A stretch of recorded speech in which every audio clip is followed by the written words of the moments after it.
Hello, welcome to the Beard Out Podcast. Podcast where we talk about the two greatest things in the world, beer and Weird Al Yankovic. My Aunt Lala and my dad are the hosts of the show. Thanks for listening to the Beard Out Podcast, part of the iPods Media Network. Stay weird and enjoy the show. Hi, I'm Sam. I'm Richie. And I'm Little Matt. And here at the 500 Section Lounge, we have a few requirements. First, you've got to be able to talk about anything at all. Secondly, you need to be able to laugh, play games, and talk to some very interesting people. From sports radio personalities to reality television contest finalists and everything in between, we talk to them all. Yeah, it's all right here in the lounge. So be on the lookout for what we do next. And always be there to grab a listen. Here we go. Well, hey, how are you doing? Have a seat. Have a drink. Boy, I can glad to see you. What can you say? Where's Lala?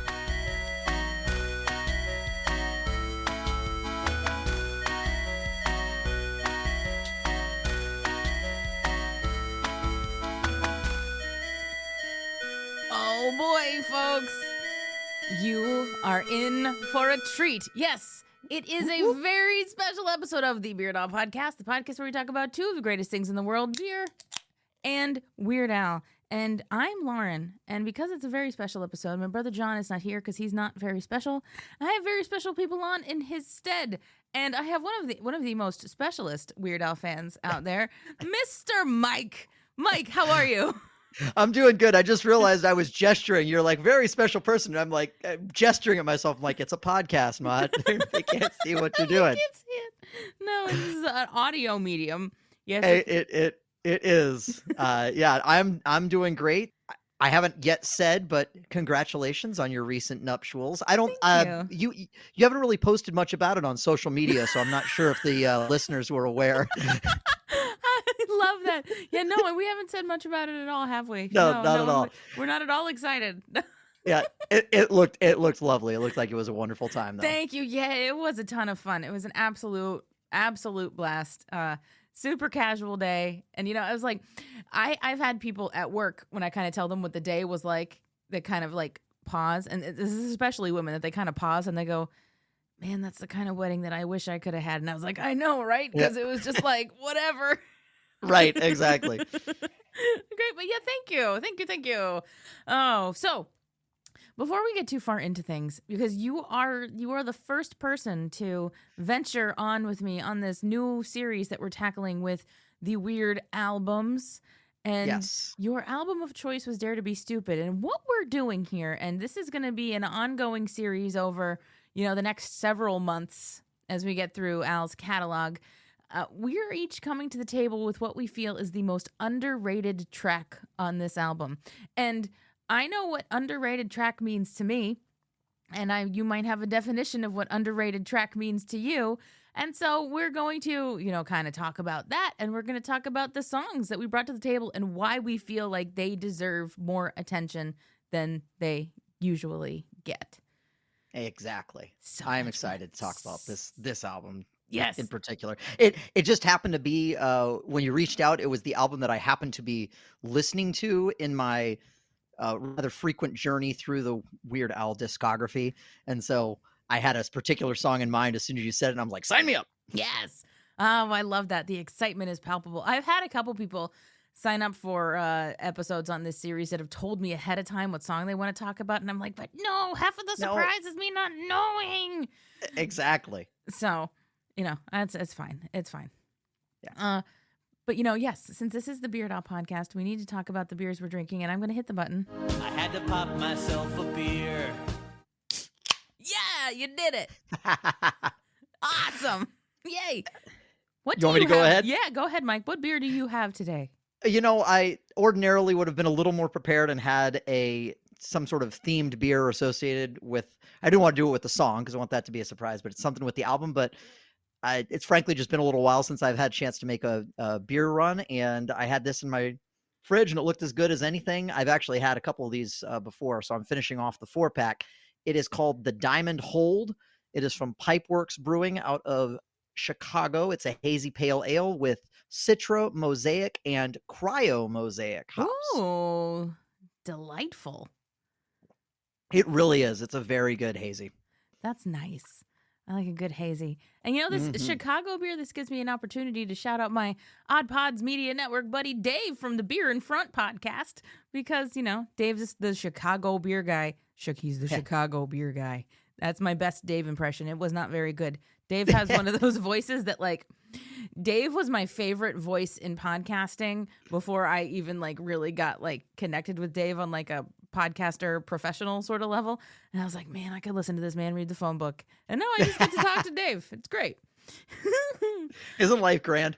It truly is. It truly is. It's wonderful. The podcast community is, you know, we've got time. We're going to muse about this for a second. Like, the people. Yeah. It's just so great. I love the connections that come through this whole thing. It's a beautiful thing. I love it. That's how I know you. That's how I know a bunch of the, yep. I know. And now look at one this. day I hope that we will get to meet in person. But... I hope so. I'm as of the recording of this, it is in the future, but as of people hearing this, it is slightly in the past. Dipple? Dipple. Yeah. I heard. Yep. Yeah. I'm excited. He is very excited too. Yep. Good. I'm forcing him to go from St. Augustine up my way because I was like, dude, this is WrestleMania weekend. You realize I have one free night and I'm doing karaoke that night. So if you want to see me, you have to come up to me and like be in my world. Yeah, absolutely. Absolutely. So yeah, I'm very excited about the beer that I have. Yes. Now, I love everything in New Belgium's Voodoo Ranger series that they put out. My favorite is the Juice Force IPA. Mm-hmm. It's a very sneaky 9.5. Yes. Right. And I was in the grocery store. So this is a beer that I got at the grocery store. And they came out with another one. Ooh. It's New Belgium Voodoo Ranger Fruit Force Fruit Punch IPA, which is also a very sneaky 9.5. Oh my gosh. And so I poured it. It smells like Hawaiian Punch. I was half expecting it to be red or pink. I was kind of too. That's why I was going to drink it out of the can, but I was like, I need a glass because I need to know what this looks like. You had to do it. It tastes like a hoppy Hawaiian Punch. Oh, okay. Not too sweet? Not too sweet. That's the one thing I was afraid of. Yeah, but that was my first thought. It's sweet, but it's not too sweet. The hops that they put in definitely balance it out. And it says that, does it have a blurb? These usually, oh no, the blurb is on the box, isn't it? Yeah. But, you know, it's basically doing the same thing that the Juice Force is doing. They just added more fruit to it. That makes sense. And I'm not mad at it at all. I got a 6-pack of this. So this was my first, like you're having the last of a 4-pack. I'm having the first of a 6-pack. So this was the first time I tasted this live on air. Very nice. Very nice. Well, you're ahead of me because mine is only 6.1%. You have but a yours bigger is can. yours is also 12 ounces and mine's a pint. So yeah. I think we'll even out. We'll at the end of we'll the be day. close. Now, see, if John were here, he'd want to do the math. Mm-hmm. We did the math one time on an episode because like I remember that. Yeah, right. Because like I had a big can, but it was less, and he had a little can, but it was more. And then I got another something of something else, and we were like, okay, who's had more alcohol? And we did the math. Yep. I was actually doing very brief math in my head, and I think you'll still come out ahead because you're. Yeah. Anyway, I don't want to get into math, but I was like, it's like 75% versus 66%, and I don't know. Yeah, it's something like that. Oh my God, that's great. Hey, loyal commenters commenting in the comments, who's got more alcohol? Is it 12 ounces of 9.5% alcohol, or is it 16 ounces of 6.2? Well, no, that's what it is. It's just 6 over 16, which reduces to 3 over 8. Or 9 over 12, which reduces to 3 over 4. So you have more alcohol. I do. Hooray. I think that works out. I'm going to call it. I don't care. If not, the commenters will correct us. Yeah, you know. And forget that I do math for a living. Forget that Mike does math. Oh, that's great. I love it. I love it. So, okay, we talked about our beer. We did all this other stuff right here at the beginning because you have podcasts to talk about. And I know you've been on the show before, but plug your stuff. Plug it, because it's good stuff. Absolutely. I will do it really quick. I'm the co-host of 2 podcasts, the Pub Trivia Experience, which is, it puts the pub in pub trivia experience. It does. It's right there. But it's been actually a long time since we've used that slogan, I think. But anyway, we kind of, it was very similarly to how we started off here. We start off, we talk about our beers and we drink and we do some trivia. There's no set format. It's really whatever we bring to the table. One of the ones we do a lot of is what we call our hot seat, which is basically we put a single person, or sometimes 2 people back and forth, and they just get an endless barrage of trivia questions with no break for a set length of time. We did our hot seat tournament last summer. Your esteemed host, Ms. Lauren. I almost called you Lauren Carey, and I was like, oh, I can't call her that anymore. Well, no, you still can't. You still can. I'm not going through the mumbo jumbo. Oh, okay. You changed your name on Facebook. I wasn't. Yeah, sure. well, I was. I'm socially. I will do whatever. Socially, it's fine. But one thing that I have been saying is that I have 3 degrees, and guess what? Carrie is on all 3 of them. It's a good point. So, absolutely. I'll do the social stuff like Facebook. No, it's fine. It's fine. We are the Robinsons, but at the same time, also it just seems like too much work. I'm sure. I mean, I've never been through it myself, but I remember like my wife had to get like a new Social Security card and be like, it's just it's a pain. I don't want to do it. Yeah, but anywys. So the esteemed Lauren Carey was the victor of the hot seat tournament that we did on the Pub Trivia Experience. And the other podcast is called Boozy Bracketology, also centered around, I said beer before, but any liquor is available. In fact, I'm really the only big beer drinker on the show. Most of the other guys, the other hosts, are into bourbon.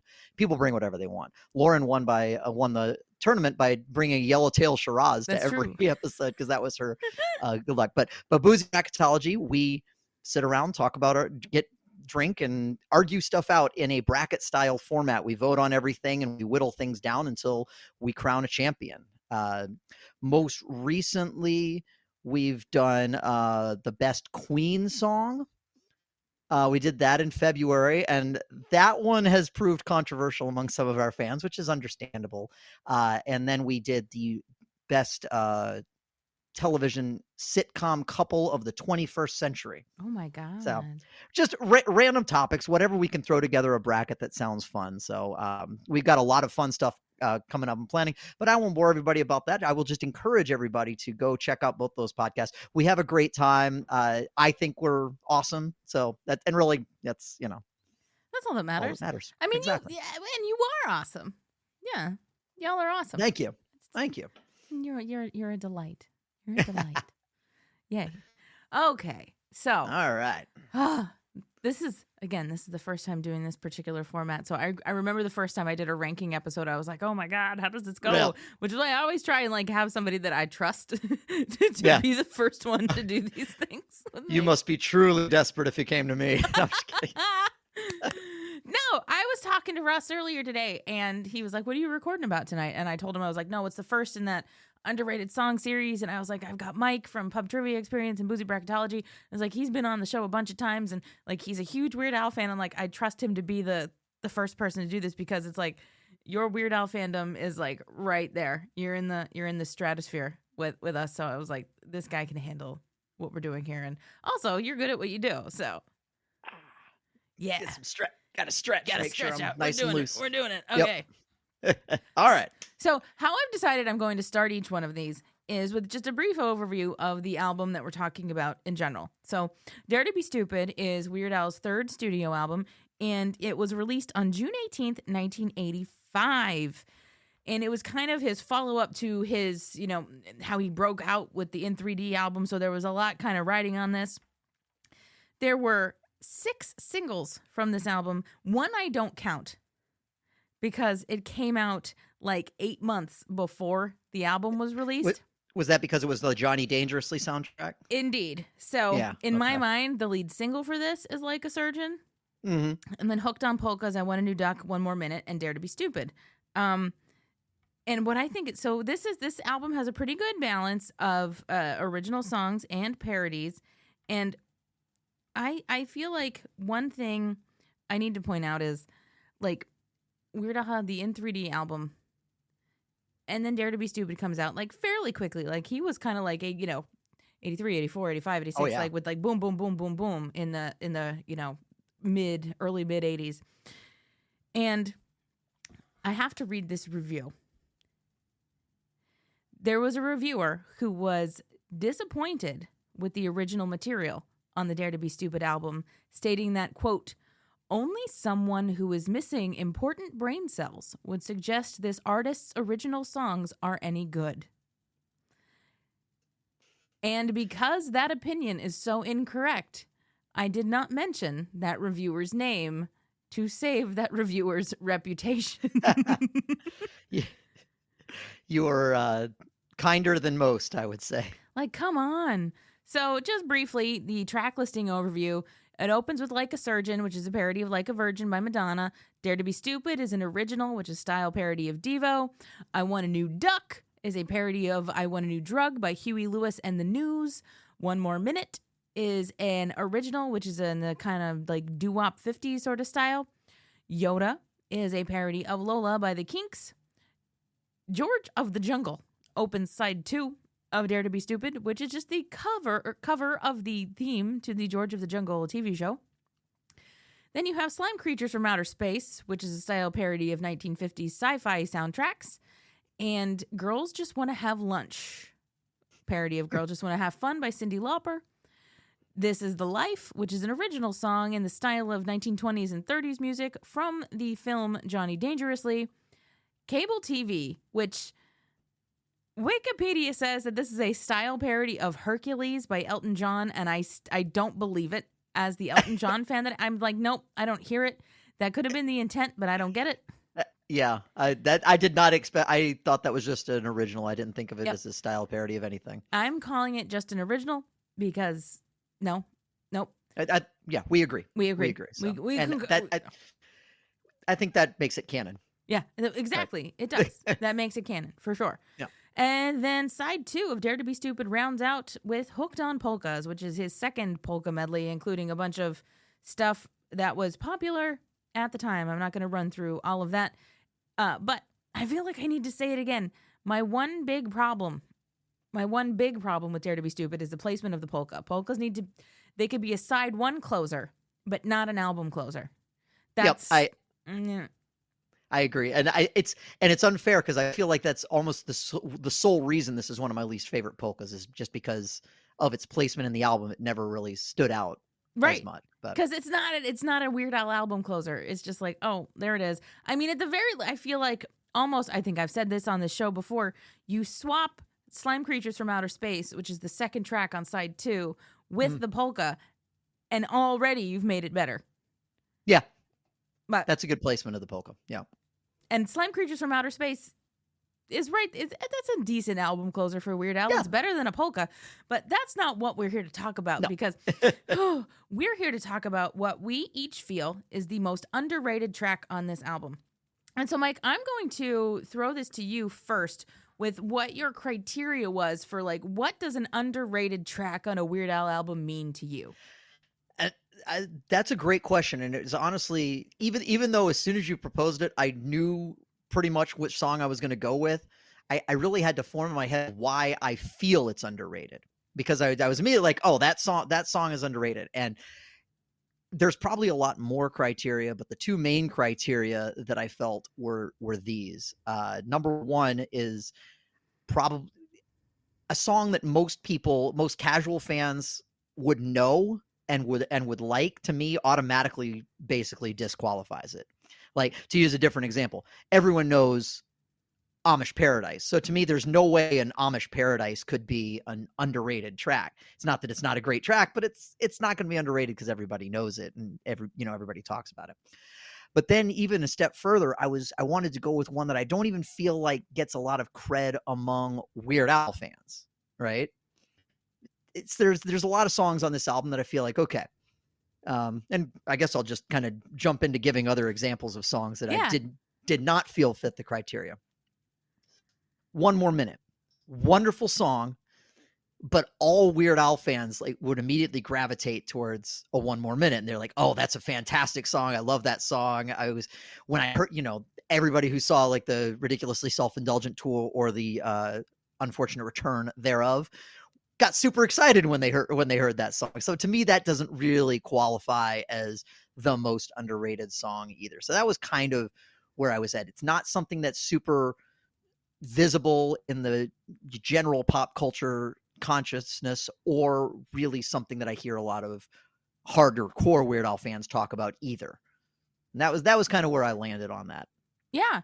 Does that make sense? That makes complete sense, because your line of thinking is very, very similar to my line of thinking. Like, any parody on this particular album anyway was immediately thrown out. This is not to say for me that later on when we discuss other albums that a parody won't be my underrated one, because there are some parodies that are underrated, but I don't think any parody on this album is an underrated parody.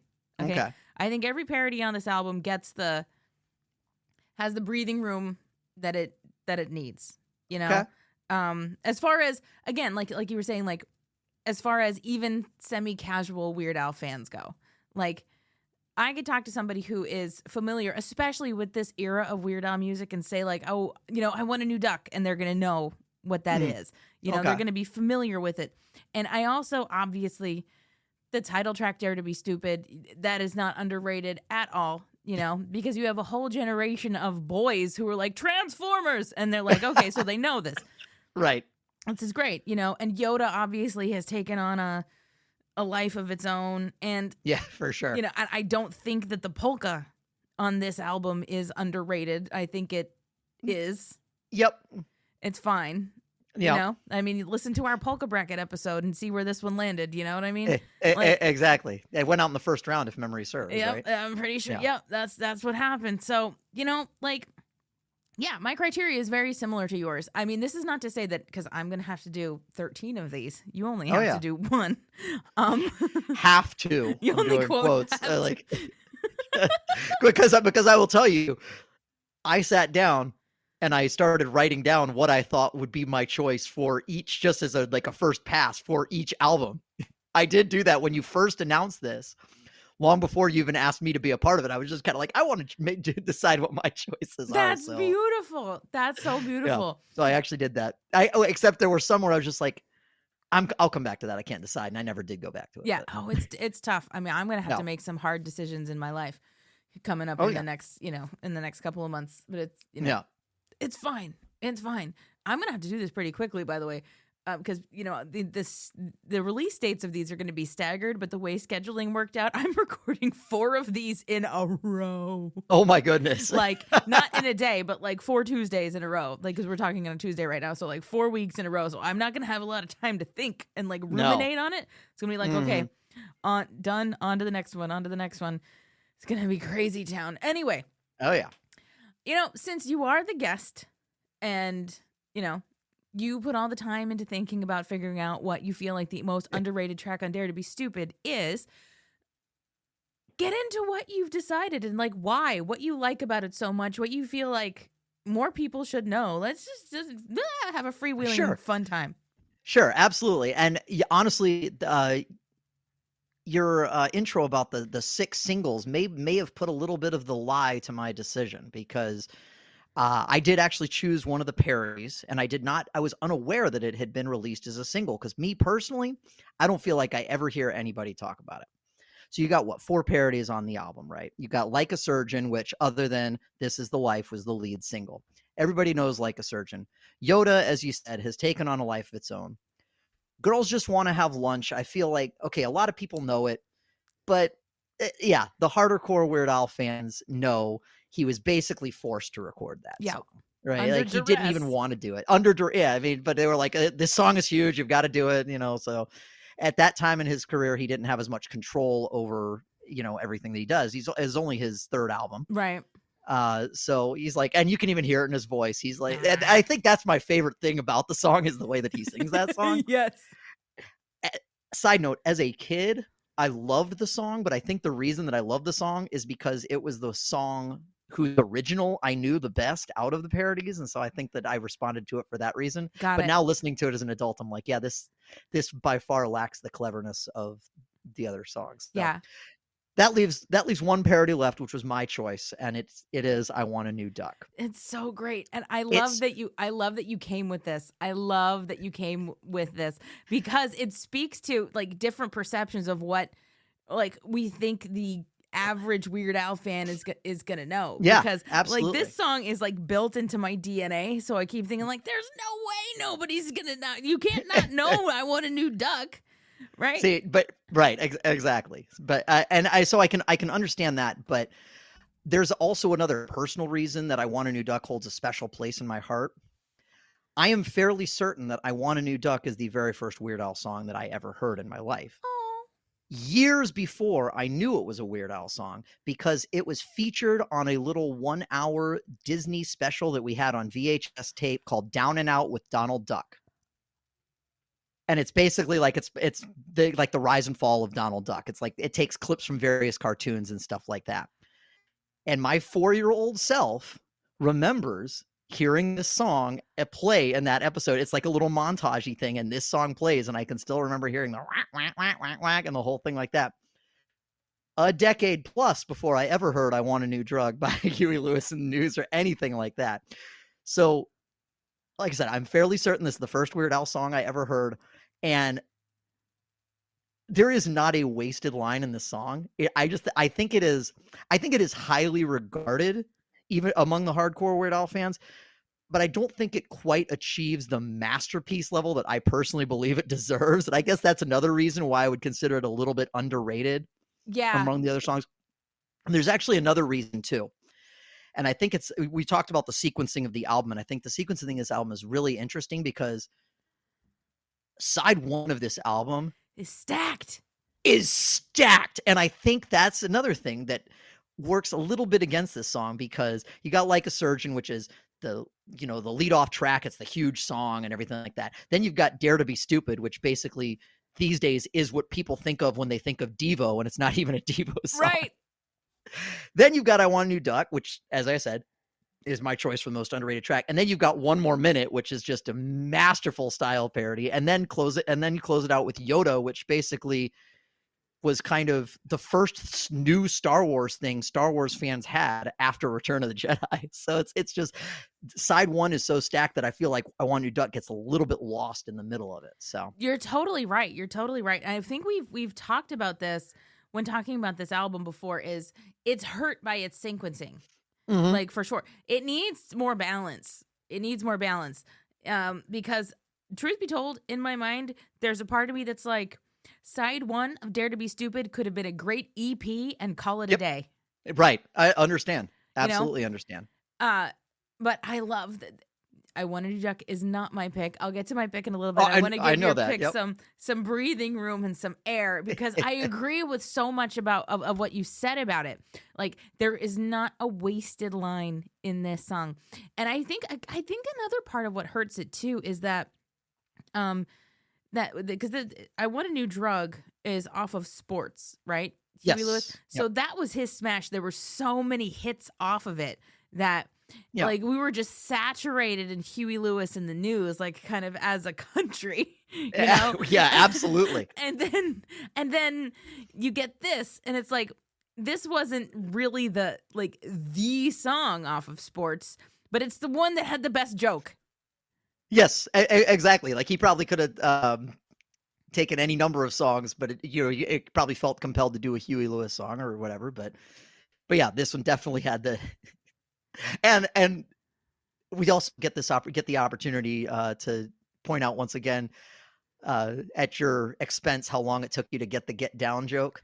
Oh, I know. And I it's love that fine. story. I love that story. It's a great story. And It is. Every time somebody brings it up, I know exactly where I was driving. I picture the spot on Beach Boulevard in Jacksonville where I had the epiphany about I Want a New Duck. And You know what? I'm not even embarrassed about it. I have come to the point in my life where I'm like, you know what? This is a gift that Weird Al left for me that I got to uncover later. He put it right out there. It was right in front of my face, but I I didn't see it.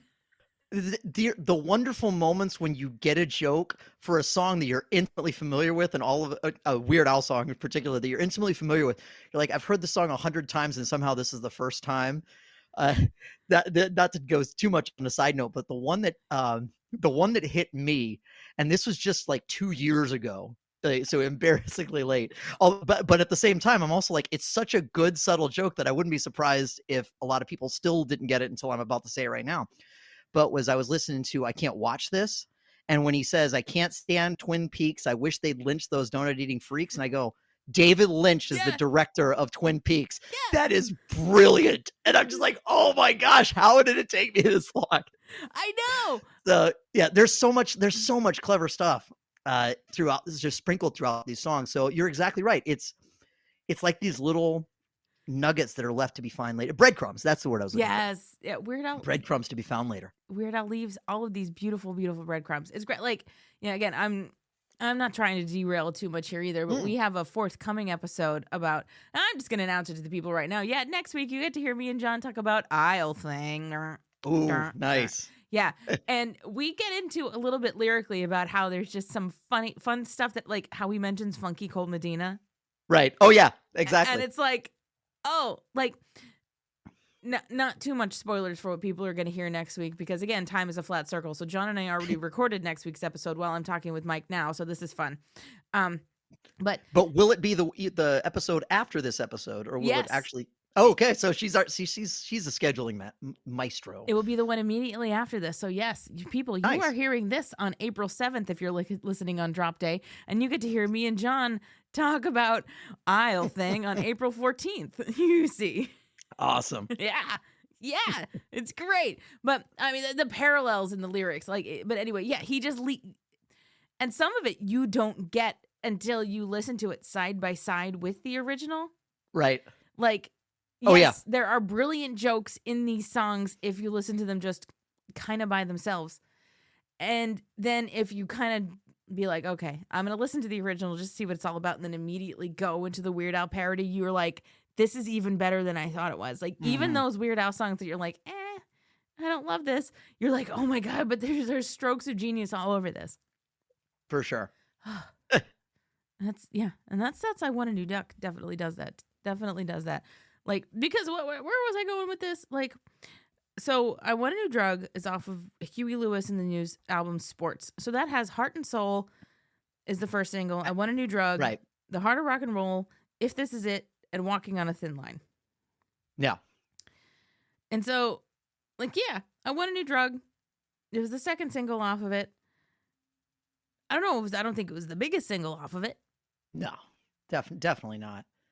What would you say is probably Heart of Rock and Roll? Yeah, I would have. Yeah, it still beats. It's got to be. Yeah, exactly. And of course, he also was it Huey Lewis or his recording company that sued Ray Parker Jr. for ripping off I Want a New Drug for Ghostbusters? I think it was the recording company. I'm not exactly sure. I mean, that's a whole thing, man. You know, again, patented Weird Al podcast tangent, but Ray Parker Jr. talk about underrated, just like in general. That if dig into what that man like did, he was playing with artists completely out of his league when he was like 16 years old. He is on almost every influential thing from like the 70s that like in certain genres that you're like, oh man, that's a sick guitar. 9 times out of 10, it's going to be Ray Parker Jr. And really, I didn't know that. Like, that guy is so much more than the Ghostbusters song. Like, brilliant musician. Like, he just makes everything look so easy. But yeah, you know, then everybody's like, "Oh, that Ghostbusters song that he ripped off of you." Right, like, exactly. Oh no. No, I'll have to do that. I'm that guy. I only know him as the guy that wrote the Ghostbusters theme, so I'll have to do that. Yeah, I think you definitely should. And just to put a pin in this particular topic, yeah, Heart and Soul was number 1 on the Billboard Top Rock Tracks and number 8 on the Billboard Hot 100. I Want a New Drug was number 6 on the Billboard Hot 100, so it did rank higher on the Billboard Hot 100. Okay. But I don't know.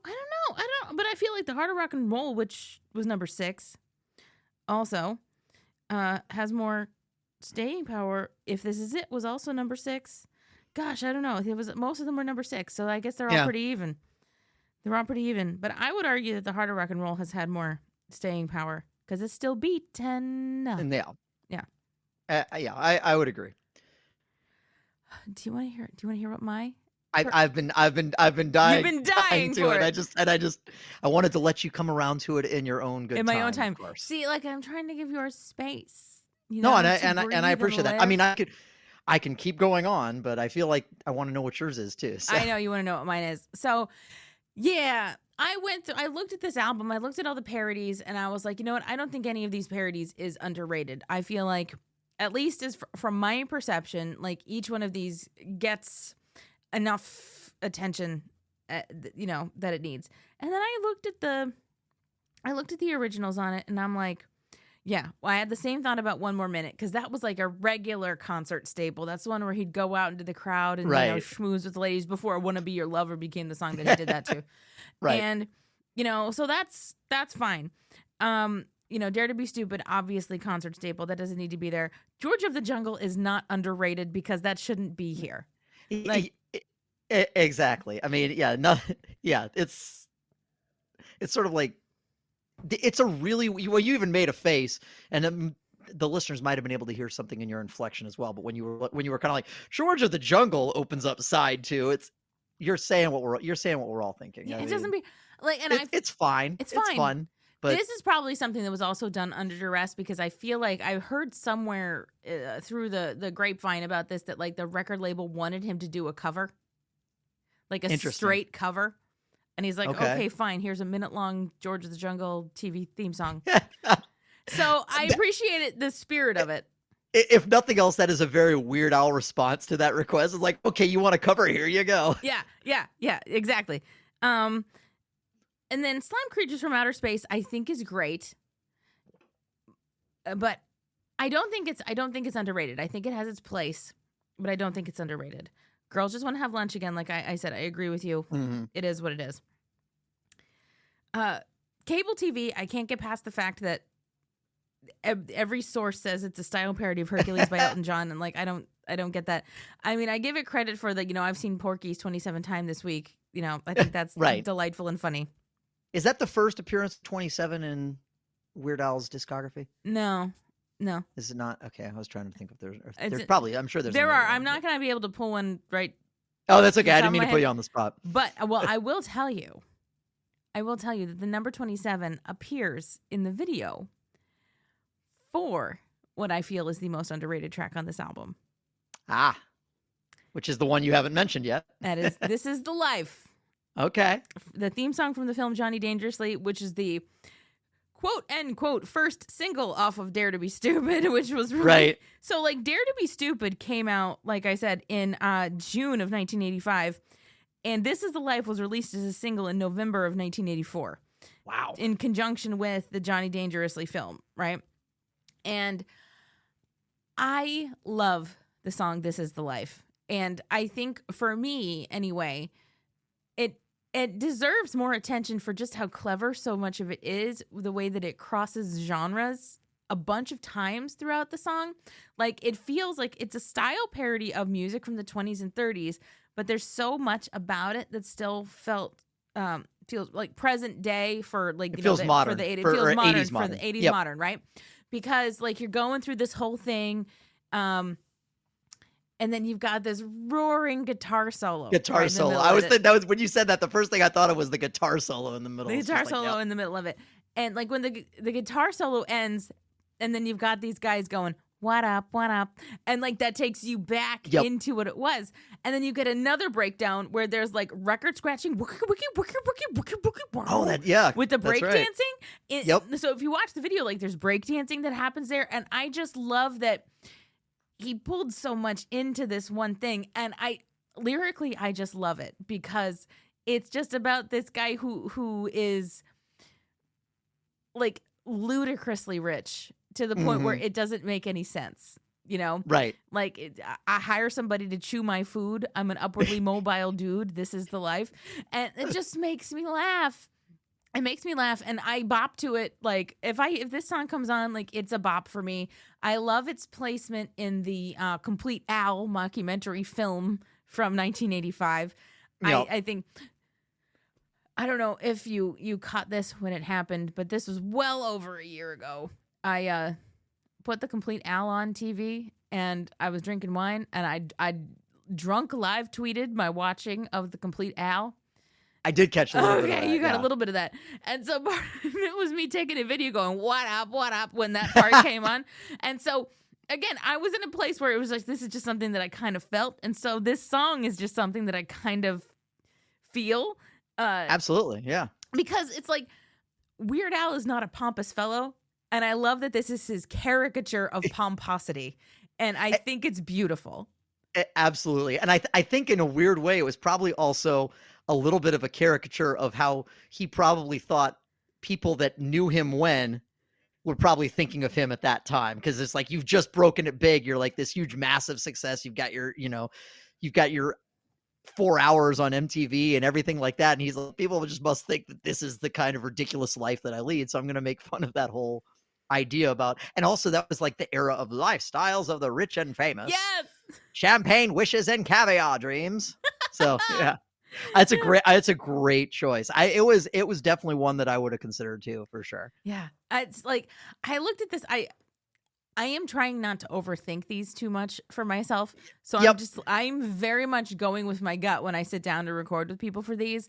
And I didn't have a second thought about this when I looked at I looked up, I looked down, I looked up, I looked down. I gave the album a listen, and I was like, yeah, no, I know where my heart is with this, because I feel like more people need to know this, because like I'm going to be talking about the In 3D album relatively soon. I mean, relatively soon, meaning like for me on my personal timeline. I don't know when you people are going to get to hear it, but like Midnight Star, that's a great original on that album, but I don't think I would call that an underrated song, because people lose their minds for it on the Ridiculously Self-Indulgent Ill-Advised Vanity Tour. When that song starts, Absolutely. people are like, oh my God. But there are so I didn't have that moment about any track on this, because I looked at all of this and I was like, there is not an original that he didn't do at a regular concert. Okay, so Dare to Be Stupid got done at regular non-Vanity Tour concerts. One More Minute got done at regular non-Vanity Tour concerts. So there's not an original that didn't get done at a regular Vanity Tour concert, that I was like, oh no, people would have lost their minds when they heard this. Right. And so I was like, which one would I have lost my mind over with what's left here? And I was like, you know what? This is the life. That's a good way to think about it. If I heard that beginning like key riff, I would have been like, oh my God, this is the life. This is happening. Yeah, absolutely. So that's how I came to the decision on this particular album. Oh, I think that's a really good way to look at it. I honestly, your approach is very similar to mine. I kind of took a glance. I said, I Want a New Duck is the one that just like really always jumped out to me as like as one that I don't feel like I hear enough about. And then I listened to the album and I'm just like, yeah, that's just the song that most takes me to my happy place in comparison to, I mean, the whole album. Weird Al just takes me to my happy place. Let's be honest. That's what he does. I mean, that's kind of the thing. But no, This Is the Life's it's a great pick. I think that for me, and actually this may feed into your point a little bit, but I always with this album been so focused on the first side because it's so stacked that I think that This Is the Life gets a little bit lost in the shuffle. Yeah. But that actually might even be bolster your placement of it as an underrated track because of where it is in the album. I mean, again, if we're talking about like redoing things, what if This Is the Life switch places with I Want a New Duck, and then we move the polka to, track 2 on side 2 and put Slime Creatures to the end of side 2?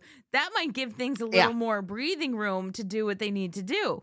Absolutely, yeah. In terms of sequencing, and we've addressed it a couple times, but in terms of sequencing, this is one of the weirder sequenced albums with Weird Al. Well, this is, again, it's the third album. It was before he really kind of settled into his more of a sequencing groove. Like the sequencing in later albums is just masterful, the way that everything lines up. But this is just it's still great. I mean, but I think there's also got to have been pressure for him to have stacked that first side. Yeah, I mean, that's just how you did things back then. Mm-hmm. Oh yeah, for sure. You're for sure. I mean, like looking at it now from a 2023 lens, like the sequencing is this album's fatal flaw, right? Which is why you feel I Want a New Duck is underrated, and why I feel This Is the Life is underrated. It's because they each get lost for like completely opposite reasons. Exactly. I love it. It is. And it's really funny how much that we're talking about sequencing because, as you said, it's 2023. Most people don't listen to albums anymore, unfortunately. I'm an album guy. Like, I feel like albums are crafted to be listened to, and I basically almost never stream. Like, I just like to listen to album. If I'm streaming, I'm not like cherry picking. I like to listen to an album in its order. So I'm very big on sequencing, but it's just interesting. Like no one really cares that much about sequencing anymore. When Russ and I did for Valentine's Day our theoretical Weird Al Love album.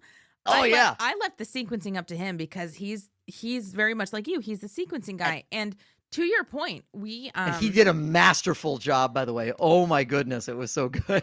I know. I was so proud of him. I was like, I picked like more. I think we ended up with like 11 songs. I picked like 14 or 15. I let him make the cuts and I let him do the sequencing. And I was like, okay. He did a fantastic job. Thank you. I'm going to tell him. I'm going to tell him that. Please and tell him that for me. Cause I was just like, this is great. It's perfect. And the way that as he said during that show, each song, sounds nothing like the previous one. And it really also just showcased how much ground Weird Al has been able to cover over the course of his career. Yeah, it was wonderful. That was a fun exercise. But because he's such a sequencing guy, we've got he's also an album guy and a vinyl guy. So we have like a whole like turntable speaker setup coming very soon. So we are going to be instituting like Saturday morning spins where we're just gonna, before we even get like really started with our day, we're gonna get up and one of us is gonna pick an album and we're gonna listen to it front to back in order. And like talk about it. And I was like, you know what? I kind of like that. That's gonna be so fun. Because the majority of it is the fact that we have the Weird Al squeeze box. So I've got every Weird Al album on vinyl. Nice. So guess what's gonna happen when it's Lauren's pick? You got to stay on brand. I do have to stay on brand. I have to stay on brand. Yeah. No, I'll mix other stuff in there, but yeah, it's gonna be great. It's gonna be great. That's so much fun. Yeah, absolutely. So yeah, sequencing for the win. And yes, I think in the case of both of the tracks that we brought to the table today, sequencing for the lose. Yeah. I suppose there is that too. Yeah. Oh, Mike, I think we did it. I think we did. My beer is gone. Mine is almost gone too. So that's why I'm saying I think we did it. Yep. No, I think we did. That was successful trial run, right? Hooray! Thank you for being my guinea pig. You have given me confidence that I will be able to do this for the next 4 Tuesdays in a row so that people can hear this for the next I don't know how many weeks because John will be interspersed throughout that. Of course. Because John is my actual co-host. Yes. Yeah. Oh, well, you've got 13 more of these to do, right? Yes. Right? Yeah. You're going to do every album, right? Yeah. Yeah. So yeah, we're gonna do them all. We're gonna do them all. There you go. I've got just for people that are listening. I don't know when these are coming out because April, the month that we're in now, John is only gonna be on next week. Then I'm gonna have 2 very special episodes in a row after that. So April is a John light month. May is going to be a John heavy month because we're coming up on our 3-year anniversary. So May is gonna be a great kind of thing. Because we're doing a whole stuff. So like May is basically we're keeping it in the family in May, and then so some of these other things that I'm recording now aren't going to come out until like June. But it's fine. It's fine. Yeah. We're getting there. But yeah, my next 4 weeks of recordings. You're week number 1. So I've got Off the Deep End coming up. I've got Polka Party coming up, and I've got In 3D coming up with some very, very special guests. Like excellent friend of the show, Nathan Rabin, author of Weird Al the Book, The Weird Accordion to Al, is going to be back on for Polka Party. Oh, good. That's actually an album I give you credit for. I forget the name of the guy that was on. You guys were literally discussing a Polka Party and why he thought it was an underrated album, and I have come a lot more around to that album than I was previously. Because it so always glad. just kind of seemed like that weird gap between Dare to Be Stupid and Even Worse. And now I'm more appreciative of that album than I used to be, for sure. Polka Party's more stacked than it gets credit for. It is. Mhm. I think it just gets it gets dragged down a little bit by Toothless People, I think, to be honest. But It does a little and bit. actually I think you said that on that episode, but Well, it's still a great album. we did say that on that episode, and people, if you didn't listen last week, John and I talked about Toothless People. Did you really? Did I miss that episode? Or I just haven't gotten there because yet. in your timeline it hasn't happened yet. Oh, that's right. Okay. So you, Mike, get to listen to that this Friday. Our Sweet. people get to listen to it last Friday. Oh, folks, time is weird. I know. Woo. How great is this? Okay, Yeah. Mike. Quickly plug your show. You don't have to go through the whole thing Yeah. again, but just quickly plug them, and we'll get on the road. All right. No, I appreciate it. Yeah. The two podcasts are the Pub Trivia Experience and Boozy Bracketology. You can find both of them anywhere you get podcasts. We publish weekly in both of those. Come check us out. We're a fun time. It's more of drinking and, just randomly chatting about stuff. And in the Pub Trivia Experience, we play some trivia, and Boozy Bracketology, we're gonna crown you a champion of whatever random topic we've selected for that month. So it's a lot of fun. Come check us out. Yeah, I will put the That's links it. in the show notes, people. I promise you. Perfect. Thank And you so much. I feel like Mike is itching for me to hit this. And that's when those security guards threw us out. Yeah, right. Absolutely. Well, thank you for being here. Thank you for helping me kick off my most underrated song on the album series. It was my absolute pleasure. Yay! Anytime I can come on and chat with you about Al for an hour or so, it's a good night for me. Yeah, me too. Well, all right, people. Like I said earlier, next week you get to hear me and John talk about I'll thing. But in the meantime, bye.